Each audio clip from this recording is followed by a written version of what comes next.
Hello student, आज जो है हम ट्रिग्नोमेट्री पार्ट 9 पढ़ेंगे और इसमें ट्रिग्नोमेट्री इक्वेशन पढ़ेंगे। ट्रिग्नोमेट्री इक्वेशन एक्सरसाइज एनसीईआरटी में कौन सा है 3.4, राइट। तो अभी तक हम 3.3 तक ये बता दिए थे। अब ये एक्सरसाइज जो है एनसीईआरटी का 3.4 रहेगा। तो ट्रिग्नोमेट्रिक इक्वेशन, यहाँ पर हमने ट्रिग्नोमेट्रिक इक्वेशन का डेफिनेशन जो है लिखा हुआ है, this is very important definition. Trigonometric equations का डेफिनेशन क्या होता है? Equation involving the trigonometric function, equation involving the trigonometric function of a variable are called trigonometric equation.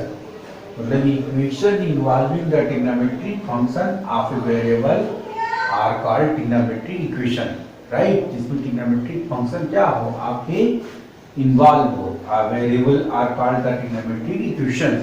अब ट्रिग्नोमेट्रिक इक्वेशन जो हमारे दो प्रकार के होते हैं, जिसमें मान लीजिए प्रिंसिपल सॉल्यूशन निकाला जाता है। क्या निकालता है? General solution. प्रिंसिपल सॉल्यूशन का मतलब हो गया जैसे कि 0 से जो 2 पाई के बीच में, 0 से 360 के बीच में अगर ये एक राउंड आपका लगाएगा तो उसे हम लोग क्या कहेंगे? इसे हम लोग प्रिंसिपल सॉल्यूशन कहेंगे, राइट। और जनरल जैसे मान लीजिए ये एक राउंड अगर आपका लगा है, ये एक राउंड, तो ये एक राउंड का मतलब हो गया आपका प्रिंसिपल सॉल्यूशन।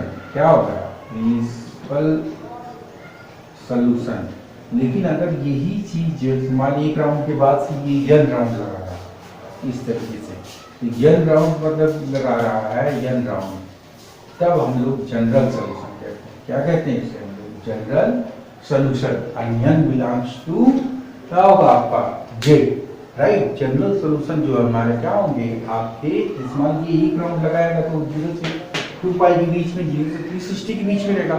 अब जब ये जन राउंड लगाएगा यानी कि कई राउंड लगाएगा, राइट, तो ये तो इस टाइप के जो यन क्या है, यन इज बिलोंग्स टू इंटीजर। ये क्लॉकवाइज भी हो सकते हैं और एंटी क्लॉकवाइज भी हो सकते हैं, राइट। ये पहले आपको बता चुके हैं। एंटी क्लॉकवाइज में क्या होता है? पॉजिटिव होता है, और क्लॉकवाइज में क्या होता है? नेगेटिव होता है। तो ये जन राउंड लगाएगा तो ऐसी इक्वेशंस को जो हम निकालेंगे जो जनरल, इसे हम लोग क्या कहेंगे? General solution.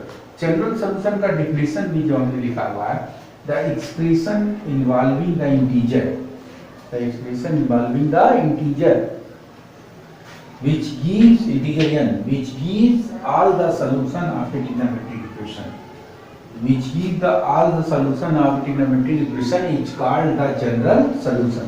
क्या कहलाता है? General solution.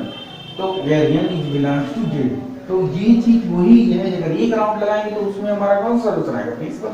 अगर उसी हम बहुत व्यापक रूप में निकालेंगे, उसे हम लोग क्या कहते हैं? General solution. एक से ज्यादा n राउंड लगाया जाए, n इज द इंटीजर है, right.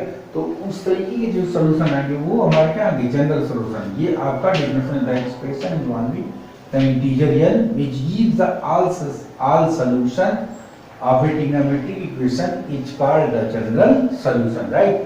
n belongs to j, n belongs to क्या आपका? j, and j is the set of integer। j क्या है आपका? set of integer, okay. अब इस तरीके से जो है आज जो है हम प्रिंसिपल सॉल्यूशन पहले हम आपको बताएंगे, राइट। तो प्रिंसिपल सॉल्यूशन के कुछ क्वेश्चन जो हम सॉल्व करवाने जा रहे हैं, ये आप क्या करें, इसे आप नोट मतलब लिख कर ले, okay. Write down these things, this is very important। after this next है प्रिंसिपल सॉल्यूशन। क्या है? Principal solution. तो प्रिंसिपल सॉल्यूशन के हम जैसे कुछ क्वेश्चन जो है सॉल्व करवाए, राइट। ये एनसीईआरटी में आपका कौन सा एक्सरसाइज है? एनसीईआरटी में एक्सरसाइज है आपका प्रिंसिपल सॉल्यूशन 3.4, ओके। तो प्रिंसिपल सॉल्यूशंस पे जो है हमारे कुछ क्वेश्चन जो हम सॉल्व करवाएंगे इस पे प्रिंसिपल सॉल्यूशन। तो प्रिंसिपल सॉल्यूशन पे जैसे कि क्वेश्चन इस तरीके से है कि एनसीईआरटी एक्सरसाइज 3.4, जैसे क्वेश्चन क्या आता है कि फाइंड द प्रिंसिपल वैल्यू, या फिर इसको हम लोग क्या कहेंगे? प्रिंसिपल सॉल्यूशन निकाला था, राइट। या में ये प्रिंसिपल लिखा रहेगा, प्रिंसिपल वैल्यू का मतलब क्या हो गया आपका 0 से 2 पाई लिखते हैं। आप following right, find the value of principal value आपका कैसे निकलेगा, फाइंड द प्रिंसिपल वैल्यू या प्रिंसिपल वैल्यू को निकालने के लिए जैसे मान लीजिए क्वेश्चन हमारा है, फर्स्ट है 10x equal to under root में 3।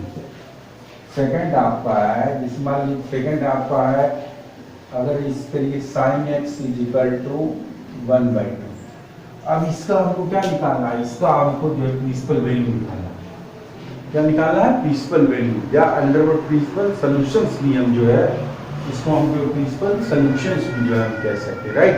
तो कैसे हम सॉल्व करेंगे, जैसे मान लीजिए हमने बताया कि प्रिंसिपल जो वैल्यू हमारा होता है वो 0 से ये किसके सीरीज में लाई करता है, 0 से लेकर के 2 पाई के बीच में, यानी कि 0 इंक्लूडेड है लेकिन 2 पाई क्या है आपका इंक्लूडेड नहीं है।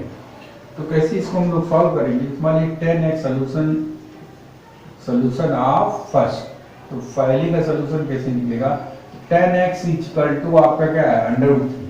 अब ये हमें पता लगाना है कि 10 जो है किसमें पॉजिटिव होता है, 10 जो है हमारा किसमें पॉजिटिव होता है, 10 हमने बताया है कि 10 जो है आपको ये रूल हमने बताया था ESTC, ये फर्स्ट हो गया, ये सेकंड और ये थर्ड और ये फोर्थ राइट।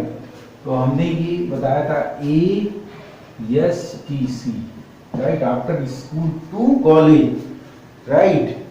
तो इसमें जो है 10 इसमें पॉजिटिव होता है आपका और इसमें, इन दोनों में पॉजिटिव होता है, फर्स्ट क्वाड्रेंट में और किसमें पॉजिटिव होता है, थर्ड क्वाड्रेंट राइट। तो फर्स्ट क्वाड्रेंट में आप क्या लिखोगे, फर्स्ट क्वाड्रेंट में इसमें पॉजिटिव, इसमें आप ये रूल याद रखोगे पाई माइनस थीटा, और इसमें क्या होता है पाई प्लस थीटा। पाई का मतलब क्या होता है, पाई का मतलब 180 डिग्री होता है राइट। तो और इसमें जो है आप 2 pi minus theta, this is very important. ये जो चार्ट है ये आप बना लीजिए, इसमें तो ऑल पॉजिटिव होता है, इसमें क्या होता है, इसमें तो ऑल पॉजिटिव होता है, ये तो 0 से 90 के बीच।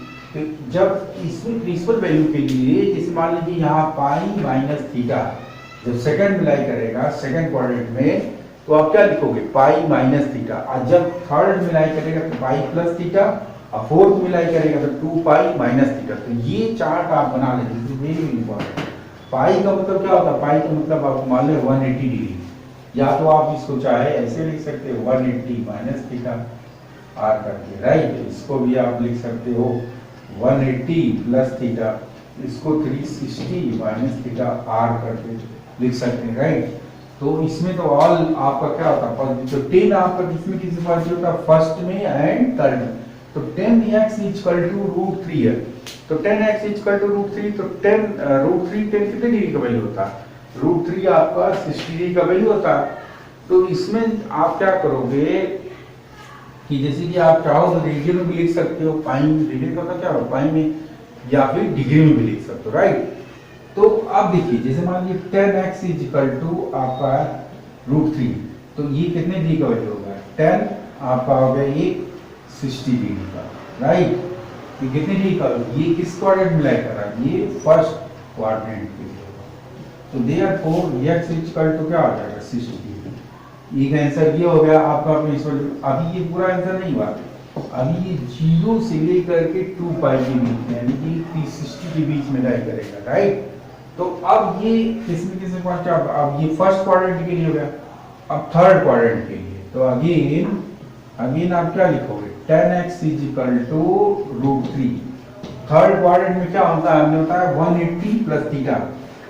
ये आपको याद रखना पड़ेगा कि ये जो रूट 3 क्या है, रूट 3, ये रूट 3 कितने डिग्री का वैल्यू है, 60 डिग्री का, चाहे वो पॉजिटिव है चाहे वो नेगेटिव है राइट। तो आप इसको क्या करो, इसको 10x इक्वल टू रूट 3 है, तो इसको लिखोगे 10x इक्वल टू, अब ये थर्ड क्वाड्रेंट का हम लेंगे, तो थर्ड क्वाड्रेंट में हम लिखेंगे 10 180 प्लस 60। ये किस क्वाड्रेंट में लाई कर रहा है, ये जो है आपका हो गया थर्ड क्वाड्रेंट में राइट। तो अब ये क्या हो जाएगा 10x इक्वल टू 10 210, तो देयरफॉर x इक्वल टू 200। तो दो वैल्यू आपका आएगा, एक 60 डिग्री और एक 210। तो जो 60 डिग्री होगा वो किस क्वाड्रेंट में लाई करेगा, वो फर्स्ट में, और 210 ये किस में लाई करेगा, ये जो है आपका थर्ड क्वाड्रेंट में लाई करेगा, राइट। क्योंकि 10 जो हमारा होता है वो फर्स्ट और थर्ड तीन दोनों में जो है पॉजिटिव होता है। तो जब भी प्रिंसिपल वैल्यू पूछेगा तो दो वैल्यू निकालना पड़ेगा, क्योंकि ये जो क्वाड्रेंट हमारे होते हैं उसमें हमेशा दो, एक तो आपका फर्स्ट में पॉजिटिव होगा, दूसरा जो है और किसमें, राइट। अगर ये निगेटिव, जैसे कि ये क्वेश्चन आपको समझ में आ गया, इसमें ये चार्ट का बहुत इंपॉर्टेंट रोल है, आप इसको जो है बना लीजिए, राइट, तभी आपको समझ में। जैसे अगर ये सेकंड में आएगा तो 180 माइनस थीटा, थर्ड में आएगा 180 प्लस थीटा, फोर्थ में आएगा तो 360 माइनस थीटा आप कर लेंगे, राइट। यदि ये फर्स्ट में था, फर्स्ट में तो ऑल पॉजिटिव होते हैं, इसमें तो आपको मालूम है कि ऑल पॉजिटिव होता है, राइट। तो ये आप इसके लिए जो है ये 10x इक्वल 10 60 हो गया, ये तो 360। अब ये थर्ड क्वाड्रेंट में ये 180 प्लस थीटा करोगे, याद रखना पड़ेगा 180 plus theta, right. Is that clear. अब देखिए, आप जो है अब इस तरीके से ये क्वेश्चन है, मान लीजिए साइन एक्स इक्वल टू 1/2, तो हम इसको थोड़ा और चेंज कर रहे हैं, -1/2 लगाते हैं, राइट। इसको हम कैसे सॉल्व करेंगे, देखिए अब ये आप नोट कर लीजिए, जैसे कि ये, जैसे नेक्स्ट है साइन एक्स इक्वल टू आपका 1 - 1/2, सोल्यूशन ऑफ सेकंड, ये सोल्यूशन ऑफ सेकंड। तो साइन थीटा इक्वल टू आपका क्या है, -1। अब देखिए ये जो -1/2 है, यानी साइन किसमें निगेटिव होता है, साइन आपको मालूम है निगेटिव किसमें होता है, थर्ड में और फोर्थ में, राइट। ये टीसी थर्ड और फोर्थ में निगेटिव होता है। तो इसका मतलब थर्ड में जब जाएंगे 180 प्लस थीटा लेंगे, और फोर्थ में क्या लेंगे 360 माइनस थीटा। हमेशा प्रिंसिपल वैल्यू में दो वैल्यू निकलेगा, क्योंकि ये 0 से लेकर के 2 पाई के बीच में रहेगा, राइट। Is that clear. तो अब हम इसको कैसे सॉल्व करेंगे, पहले हम क्या लेंगे, पहले मान लीजिए कि आप थर्ड क्वाड्रेंट के लिए, थर्ड क्वाड्रेंट, तो थर्ड क्वाड्रेंट के लिए क्या करेंगे हम, जैसे कि फर्स्ट आपका, तो साइन थीटा इक्वल टू ये 1/2 आपको याद रखना पड़ेगा, 1/2 जो है आपको याद रखना पड़ेगा कि ये कितने डिग्री का वैल्यू होता है पॉजिटिव। तो साइन थीटा इक्वल टू 1/2 आपको मालूम है कि ये जो है 30 डिग्री का वैल्यू, राइट। साइन 30 डिग्री, ये यहाँ निगेटिव है चाहे पॉजिटिव, इससे कोई मतलब नहीं है, मतलब ये आपको जिस मान लीजिए यहाँ 1/-1/2 है, तो 1/2 साइन कितने का वैल्यू होता है 30 डिग्री।